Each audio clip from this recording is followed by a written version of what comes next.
Welcome back to Benny's Custom Works, proudly supported by Valvoline and Sparesbox. Don't forget BCW5 on checkout. This week we're back on the Rex. Got a few little minor things to do, and Gian's thrown me a curveball today. He rang me about half an hour ago. He's here now, he's behind the camera, so relax. But he rang me about half an hour ago, and his Subaru overheated on the way here. So I went out and mucked around with it and put some coolant in it and re-bled the cooling system.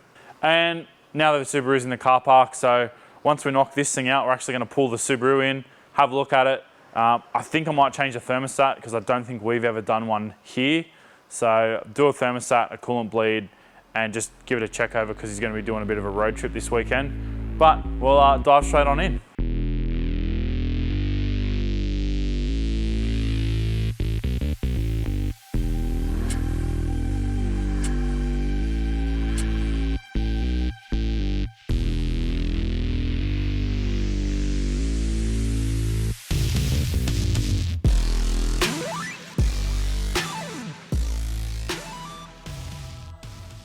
One of the reasons why we always service stuff is because we know exactly where the car's at.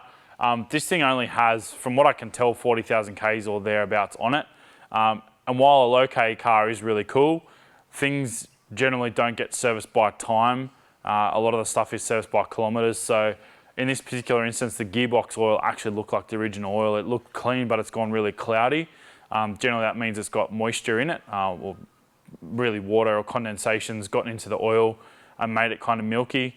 I have seen definitely worse cars than this, but it's the sort of thing that when you do get a low-K car, especially one that's sat, which we're pretty sure this thing has sat in Japan, the registration stickers show that it's at least 4 years since it's been on the road in Japan, and I've only purchased this kind of 6 months ago, so I'd say that someone's probably just pulled it out of a paddock, given it a bit of a $5 pressure wash, and then tried to run it through the auctions, and then I bought it.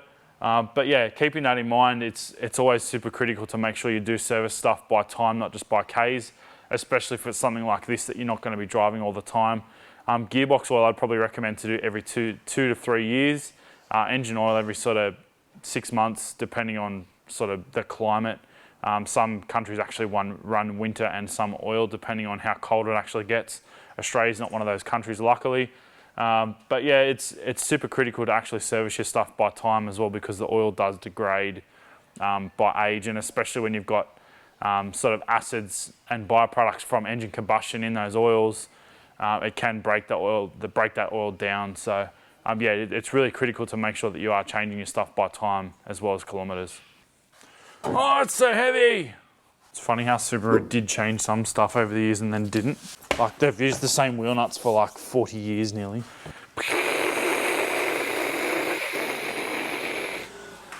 You won't even be able to tell. Now you can use that audio over the brake sucker. See? Look.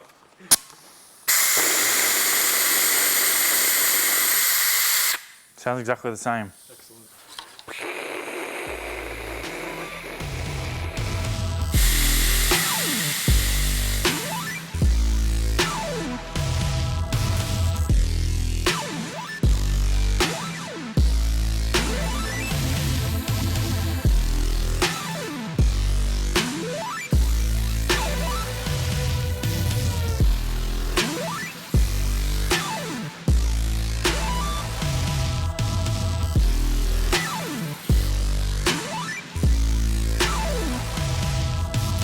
Now for the most exciting part, the new grill's arrived, so pull this sucker out and chuck the new one in.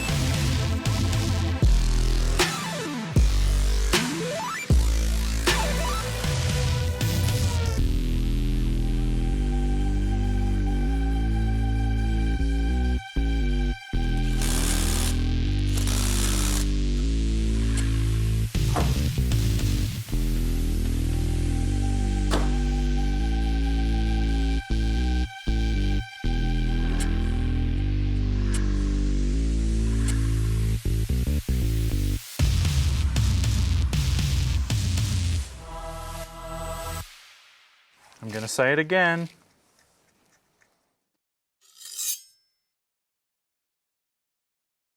Every single time I'm ever going to touch a steering wheel, I'm going to tell you guys, make sure you leave the nut on the steering column before you remove the steering wheel, because otherwise you may break your nose. This is no exception, so always make sure that you leave the nut on the column. This actually might be a really easy fix because it looks like it's just broken that. I don't think I'm actually going to need to harvest one out of the other car. There's nothing lost by pulling this apart because it's already, well now it's more broken. That's what's gonna get us. It's gonna be those tiny little tabs. Watch me snap all the tabs off.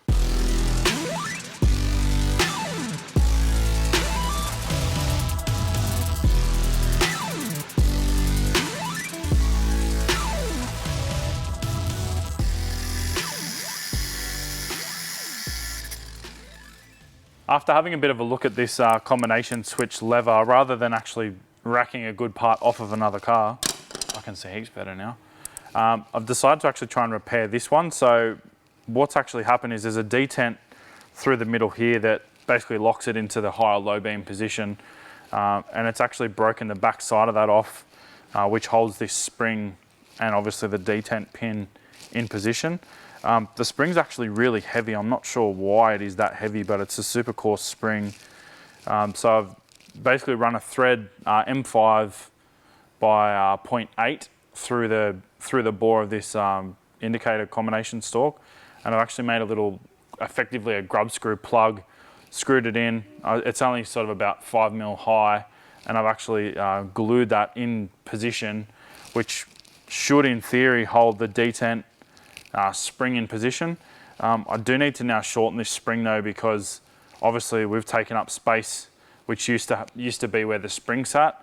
The only downside of cutting this spring down is actually that it's going to have a lot more spring rate, which you'd actually know by cutting car springs. If you shorten the spring, it's going to make the spring stiffer, which makes it more bouncy. So that's going to actually mean it's going to put even more load on my repair. So it may not be a long-term fix, but it'll at least get it going again. And hopefully it means I don't have to go racking parts out of another car. But worst comes to worst, this was already broken, so it's worth attempting fixing it anyway.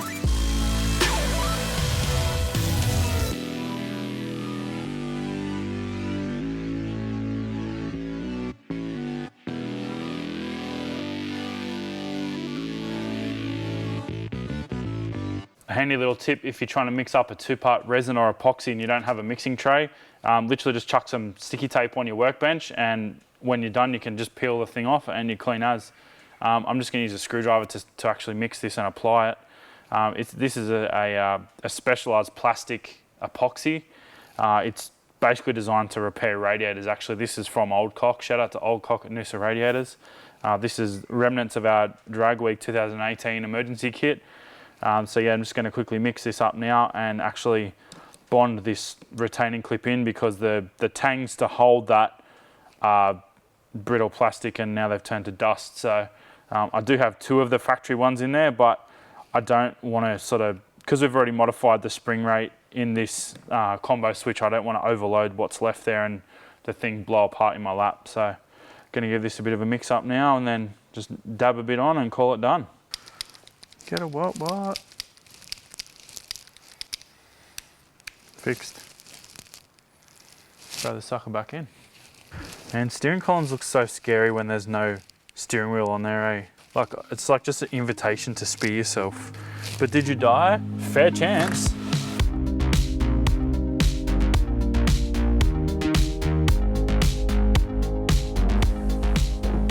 Sick. Great success. An indicator bulb now too, strangely.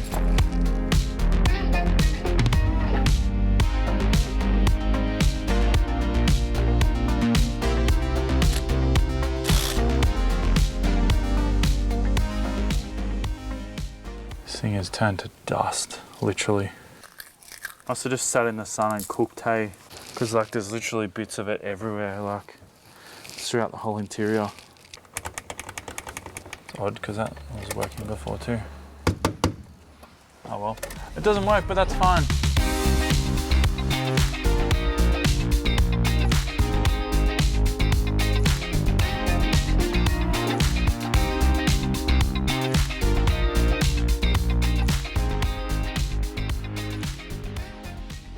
Well, we've got the Rex all ticked off. We've got all the little bits and pieces that I was unhappy with, and now people are going to love me forever because I'm not going to be blinding them with the high beams if I happen to drive this thing at night again. But we now need to get Gian's Impreza sorted, so we're going to swap the cars out and kick on with the Impreza.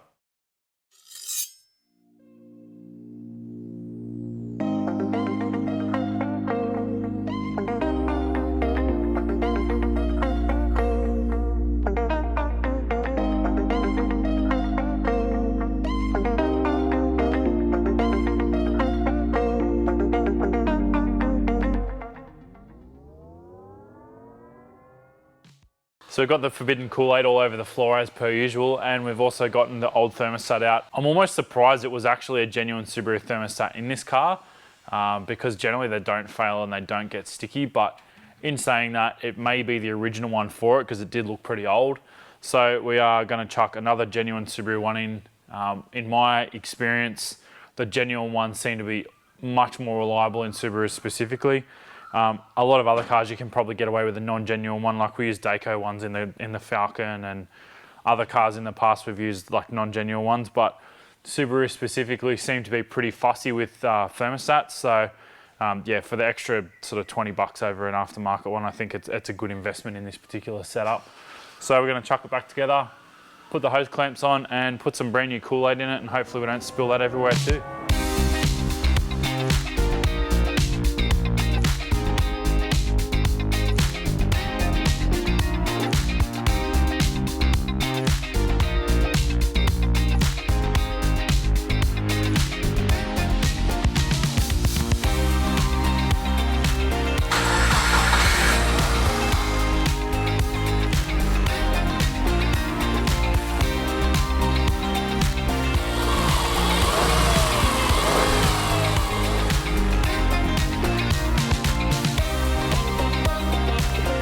Should be on the high level when it's hot.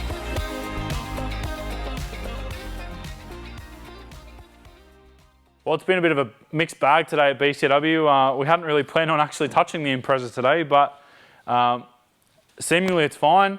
It's sometimes just with these older Subis, you have random issues where you can get sticky thermostats or air locks, and I think that's what's happened today. It didn't smell, even though the temperature gauge said it was hot. Generally when you get like a head gasket failure car, they have a certain smell about them, and this just didn't have that. So as soon as I pulled up and smelt it, I was actually a little bit relieved. So yeah, done the coolant flush on it again, new thermostat O-ring, and got it all back together. So hopefully Gian will be able to drive home safely and happily, and then come back next week and we can make more mad videos. And of course, this morning we knocked out the Rex.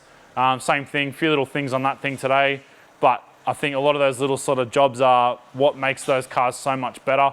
So yeah, sort of ticking those little jobs off, I think it's going to be so much more fun and no stress now, because it's actually nerve-wracking trying to hold that headlight switch into the low beam position, trying to drive it on the road. It made that car not fun, and the whole idea of that car was to be fun. So all of those things fixed, I think it's going to make both of these cars much better. Thanks for watching, guys. We'll see you next time.